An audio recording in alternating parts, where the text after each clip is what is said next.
Hello everyone. We are going to actually continue with tutorial 9 this week, and we haven't finished the 9.3, so we are going to actually talk about the 9.3 section. This is going to be a short lecture. In this week you will have more time to actually work with your partner to work on your group project. So the first draft of your basically sketch of your website should be done by November 8th. I think it's in 2 days. And then after, you can work on the final draft and submit it by November 12th. So I want you guys to kind of focus more on your website and start, after you finalize the sketch, start building it. The reason I want you guys to do the requirements and do the sketch is because when you're going to build the website, you need to have a plan. So first we need to have a blueprint of what you're going to build, and once you have that, and once you have all the requirements, then it's going to be easier to build that website. So that's the reason we are going to do the project 2 and 3, and then we are going to work the rest of the projects. So the rest of your project, your final website will be due the last week of classes, which is which is week 16. So I'm not gonna give you any other projects, so this is going to be your final project. So let's continue with this week's lecture. We are going to actually talk about the operators, the JavaScript operators. Also, we will talk about functions, and as well, at the end, we are going to create on command. Okay, so let's see what is an operator. Operator is a symbol that's used to act upon an item or a variable within an expression. So there are a lot of variables that are basically supported by JavaScript, like the plus sign, minus sign, division sign, ampersand, and all that. You can see the complete list on figure 9.24 of your book for the complete list of operators, and you will have the description of that, and then you will have some kind of a expression to how to use it, and then the results. Operands are variables or expressions that operators act upon. Operands are basically variables or expressions that operators act upon them. They are being called operands. The type of operators are binary operators, basically like the plus sign, the minus sign, and all that, which work with two operands in an expression, and unary operators. So unary operators require only one operand, like the increment operator, which increase the value by 1, and decrement operator, which decrease the value by 1. So this is basically, as I mentioned, on some of the assignment operators, which assign a value to an item. Basically, these are the assignment operators, and in figure 9.24, which I mentioned, there are more operators that you can see, like the plus sign, minus sign, the decrease, increase, and all that. For instance, we can calculate the days left in the year by using the operator and date objects. We can create a date object for January 1st of next year, and then we calculate the difference between the current day and that upcoming January 1st. To create the January 1st date object, we can declare the new year variable by saying var new year equals new date, open bracket, and then January 1st of that year that we want. And then we can also determine the value by extracting the year value from the current day variable, which we created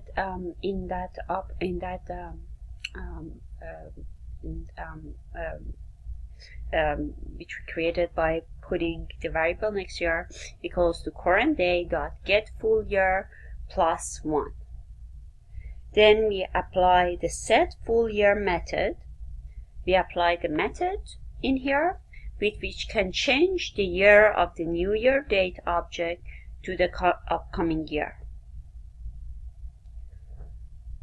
So then we can calculate the days left, which we can say where days left equals new year minus current day. So we are using that that operator there. And that's how we can proceed. You can see the full example on page 705. And you get a chance to actually create that for your assignment. So you're going to actually create this so you can calculate the date until the January 1st, and then which you can use that, and also you're going to display the time that's left until New Year's Eve. The next concept that we are going to actually work on is working with the math objects. Again, they are built-in objects that perform mathematical tasks and store mathematical values. And what method we can use? We can use math.method expression. So we can use that math method in here, where method is the method applied to a mathematical expression that we are going to have. So in here you can see the methods of the math objects. So there are various methods that you can use in here, and you will see the description, and also you will see the example and then the output, what it will return.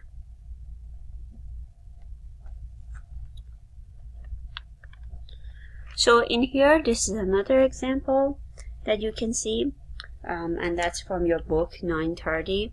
So in here, we are actually using this math method. So in here, we are calculating the fractional part of the current state in the term of hours.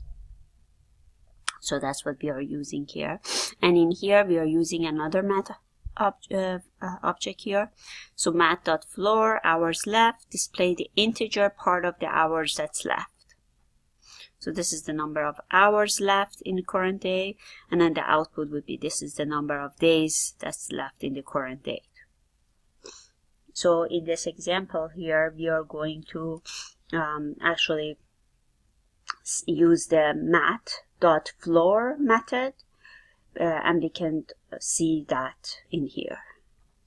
So this is math.floor method, and then in here you want to display the integer part of the hours that's left, you can put it in there. And this is in here, you want to actually display the days that's left. The next thing that we are going to talk about is about using math constants. So math functions normally require the use of math constants.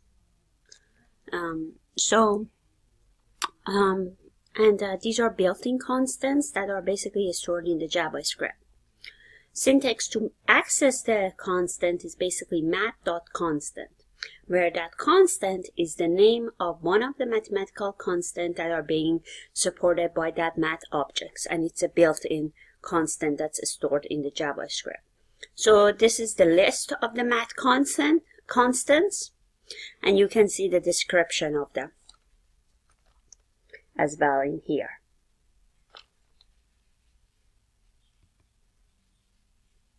The next step is important. This step that we just talked about is important, but the next step, this one, the JavaScript function, is very important. Functions for any kind of a programming language is very important. So I want you guys to pay more attention to this part.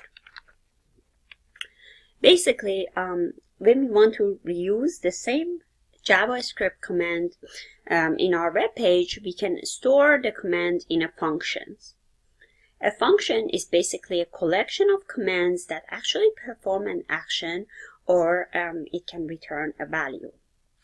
Each functions include a function name which identifies it, and then also we have a set of commands that runs when the function is being called. So sometimes you might hear they say we call a function. That's what in the languages we say. Some function also requires some parameters. So as part of our function, we might have parameters too, which are those parameters are the variables which they can be actually associated with that functions. So of course, let's look at the syntax of the functions first. So this is the syntax of the function, function name, parameters, and then open parentheses, you can put the command. So where function name, as we said, is the name of the function, parameters is a comma separated list of variables that can be used in the functions, and command is basically a set of statements which can be then run by the functions, as you can see in here. So we can actually call a functions. So that's example of calling a function. So run clock is our function. So in here we can see the execute the function to run and display the countdown clock. So that's what this function do. Function to create and run the countdown clock is function run clock, which you will have it in here. So you are calling the function, you're calling the run clock function. One other thing that I want to mention to you is one of the advantages of the functions that they can be repeatedly called with different parameter value to basically get different results. Also, you can actually, with using those, basically making a complicated script into basically manageable parts. So it's always a good practice of a program. It's always a good programming practice to include using this function and calling the function as well. So the next thing that we will look at will be how to create a function to return a value. So we want to create that function and we want to also create a value, return a value. So the functions the syntax is function name, parameters, command, and then return value. So that value is the calculated value that is being returned by that function. So basically, please follow the exercise for creating a function with the value. And so this is very important. So we just learned how to call a function, actually how to return a function with the value. The next thing that we will cover is basically running timed commands. So basically, in the previous section, we have completed the function that's required for the countdown clock, but the clock is static. It only changes when the page is reloaded by the browser. If we want the clock to update constantly so that it can always show the current day and the time remaining until the New Year's party, we can actually rerun the run clock function at the specific times. JavaScript provides two methods for doing this. One of them is the time delay command, and the other one is time interval commands. So let's talk about time delay commands. Time delay commands is basically a command that is run after a specific amount of time has been passed, and you can actually the way to do it, the way to write it is set timeout command delay, where the command is a JavaScript command and the delay is the delay time that is going to be in a millisecond before our browser runs that command. The command, it can be placed either in a double or a single quotation. So you can have it like that. Running commands is another one that we can work with. That is another way that we can write it. Is basically the time interval command instruct browser to run a command repeatedly at a specific interval. So let's look at the syntax for it. We are using set interval method, and we put set interval command and then the interval. So this interval is the milliseconds before the commands it runs it again.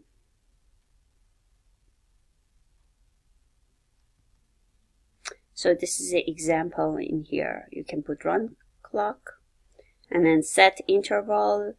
You put that your function in there. So this is the command that you're going to have. You want to repeat this every second.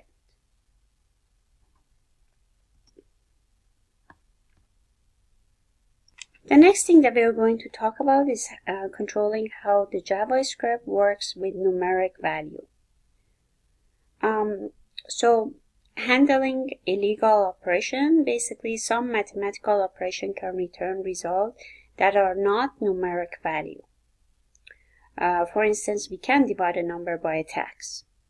So maybe if we have expression 5 over a, we'll return the value NaN, which stands for it's not a number. And basically it's a way that the JavaScript said that this is an illegal operation, and this you only have to involve the numeric values.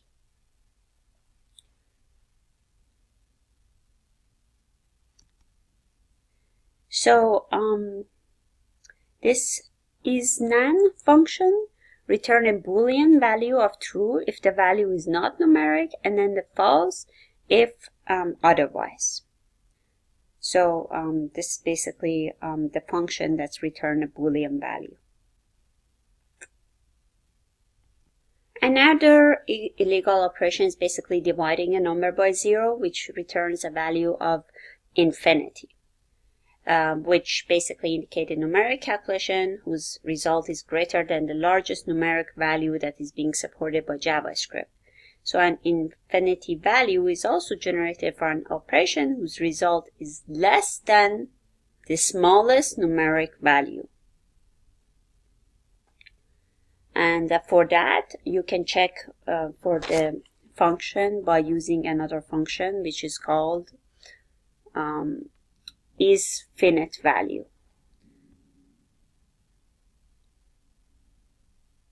I don't think I put it in here, but isFiniteValue is basically that the value is the value you want to test for being infinite, and it's the same as the other function is the same as isNaN function, and returns a Boolean value. So isFinite is also returning a Boolean value of true if the value is finite number, falling within the JavaScript acceptable range, and false if the numeric falls outside of that range.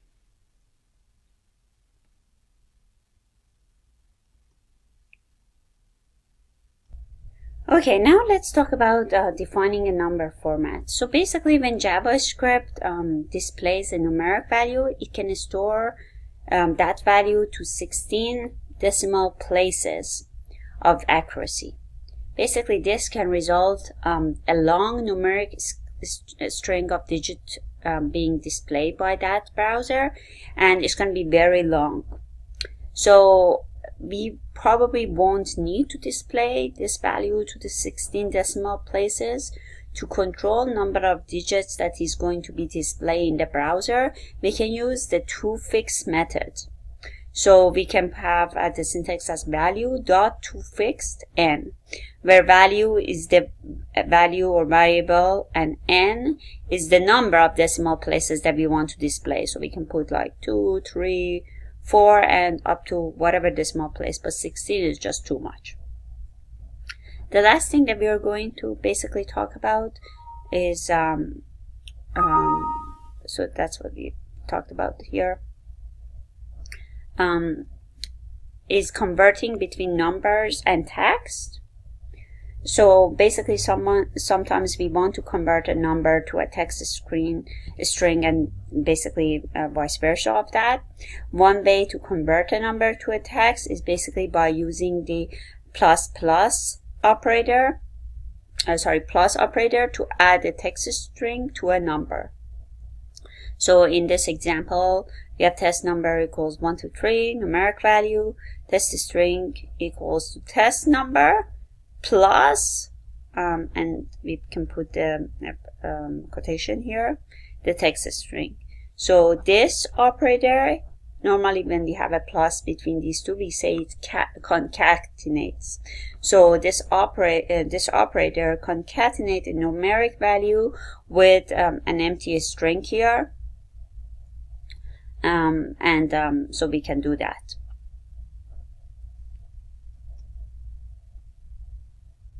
I thought I have an example here, but I don't, but I can just tell you. So basically you can have maybe your test number 1, 2, 3, and you want to convert a text string to a number. You can basically use that plus sign over there to convert your text string to a text string to a number. You can use that concatenate operator. We have another way to convert a text string to a numeric value. We can use the parseInt function, which basically extracts the leading integer value from a text string. Text is the text string or variable from which we can extract the leading integer value. The parseInt function returns the integer value from the text string. So this is the example here that we have. parseInt, and then you have this one here, 124.88, and returns 120. parseInt weight equals to 120 pounds. Return the NaN. So you can use the parseFloat method also to extract decimal values from this string. So if your string has decimal values, you don't have to use the parseInt. You can actually use the parseFloat method to extract the decimal values from the string as well.